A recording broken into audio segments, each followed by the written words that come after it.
இன்றைக்கி நாம் simple past டென்ஸில் எப்படி பேசலாம், அதோட ஃபார்மேட் என்னென்னு பார்க்கலாம். எப்போவுமே சிம்பிள் பாஸ்ட், சிம்பிள் ப்ரெசன்ட் இதெல்லாம் பேசும்போது ரெண்டு விதமாக பேசலாம். ஒன்று பி ஃபார்ம், இன்னொன்று வெர்பு ஃபார்ம். ஓகே, இன்றைக்கி சிம்பிள் பாஸ்ட்டோட பி ஃபார்ம் எடுத்துக்கலாம். அதுலேயும் அஃபர்மேட்டிவ் சென்டென்சஸ். அஃபர்மேட்டிவ் அப்படின்னா பாசிட்டிவ் சென்டென்சஸ். ஓகே, இப்போ பாருங்கள், ஐ அப்படின்னா சிம்பிள் பாஸ்ட்டில் நீங்கள் வாஸ் தான் யூஸ் பண்ணணும்.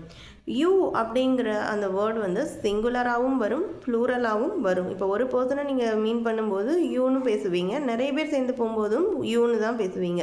ஓகே, ஸோ யூ அப்படிங்கிறது அந்த கான்டெக்ஸ்ட்டை பொறுத்து சிங்குலராக இருக்கா ப்ளூரலாக இருக்கான்னு நம்ம முடிவு பண்ணணும். ஓகே, அப்போ யூ அப்படிங்கிறதுக்கு நீங்கள் வேர் யூஸ் பண்ணணும்.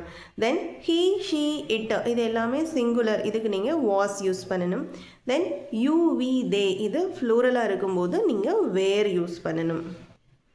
For example, I was happy yesterday. He was a doctor.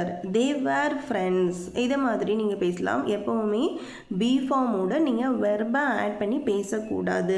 He was work hard அப்படின்னு சொல்கிறோம். ஒர்க் இஸ் அ வெர்பு, நம்ம அதை சேர்க்கக்கூடாது. ஓகே, பி ஃபார்ம் வரும்போது நீங்கள் வெர்பு சேர்க்காமல் பேசணும். He was a rich man.